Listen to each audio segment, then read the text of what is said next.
The T26E4 Super Pershing is an American medium tank in Tier 8. Since the game was released, it's been showered with universal love and bitter hatred. But its most distinctive feature always stayed the same. It was never a regular tank.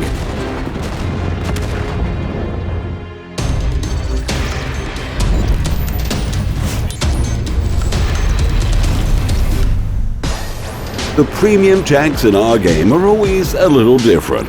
Unique gameplay is often the way we describe it. Here, that means a little more.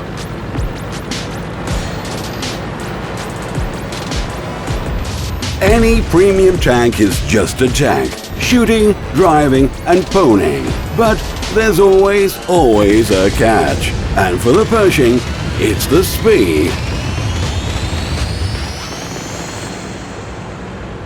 Take a peek at its combat characteristics and you'll see its maximum speed of 40 kilometers an hour. 40 kilometers? To put it mildly, that's not much. Keep in mind this is a medium tank. And even worse is the fact that once you leave the garage and enter the battle, you'll realize that the Pershing never reaches that maximum speed, ever.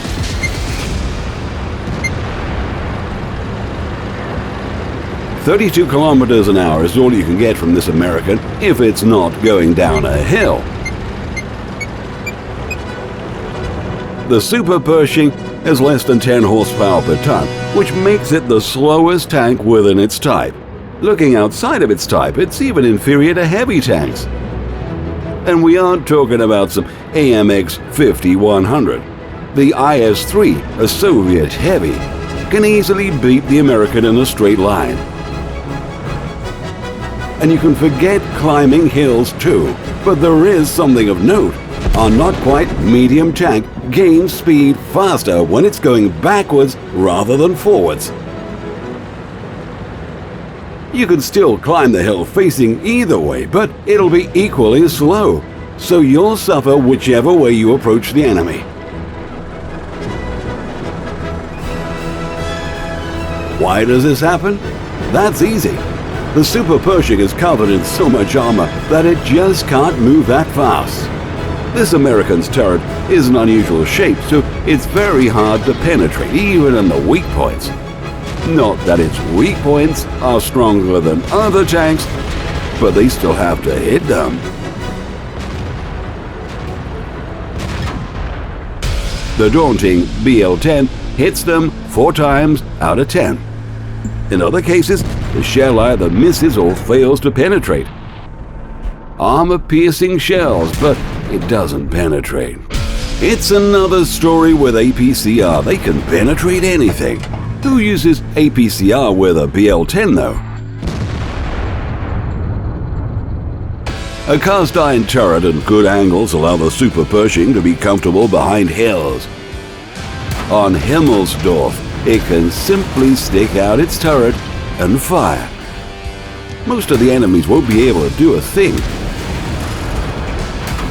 Within the entire tier, only the Super Pershing and the T32 can manage this. Well, the T32, with its turret and elevation angles, can do this, but nobody can do this. In reality, the Super Pershing's front plates were made from the sides of a knocked-out Panther, and they were made with several layers, and we mean several. If you calculate the effective armor on its upper front plate, it comes out at a daunting 300 millimeters.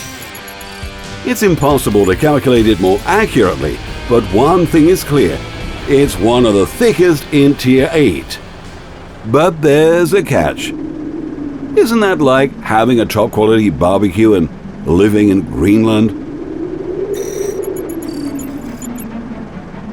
I mean, how often are you hit on your upper front plate? Once or twice a month? Even the beginners know that the most vulnerable spot is the lower plate. Usually. Not for the Pershing. The lower plate is made in the same way as the upper one, so it's almost as strong. This armor knows no equal. Well, you won't fool the more experienced players.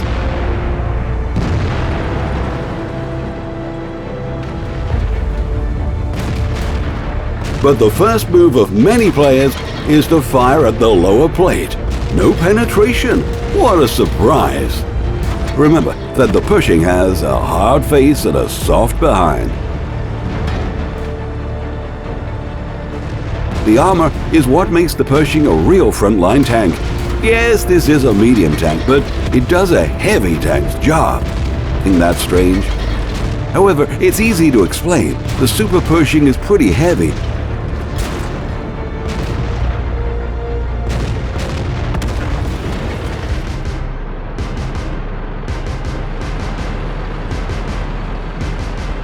You can't really call it a medium.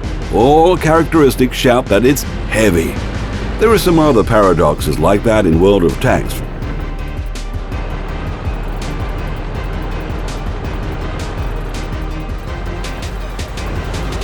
For example, the Super Pershing is a medium tank as much as the FCM is a heavy tank. The only thing medium about the Super Pershing is its gun, and it's unbelievably normal. It's strange to see something so standard on a tank like this. Average aiming speed, average accuracy, average alpha, a standard medium tank. But a Pershing isn't a Pershing if there isn't anything to show off. One little thing: penetration. There's a big difference between the characteristics of AP and APCR shells. AP shells manage 170mm and APCR go much further, 258. That's really impressive, and enough for any enemy the Super Pershing might encounter. The worst case is a Tier 9 enemy. It's meant to be placed at the forefront. Tease the enemy with its face and take 3,000 to 4,000 damage. That's its role in battle. Don't be too creative. Simply face the enemy. No diamonds or angled positions. You are gonna be hit in the tracks before you find the right position.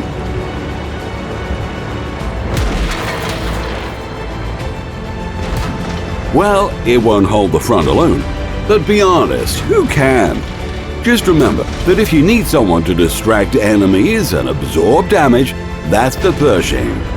It's among the few tanks which you can almost call impenetrable. What a shame. It'll never meet the Bat Chatillon.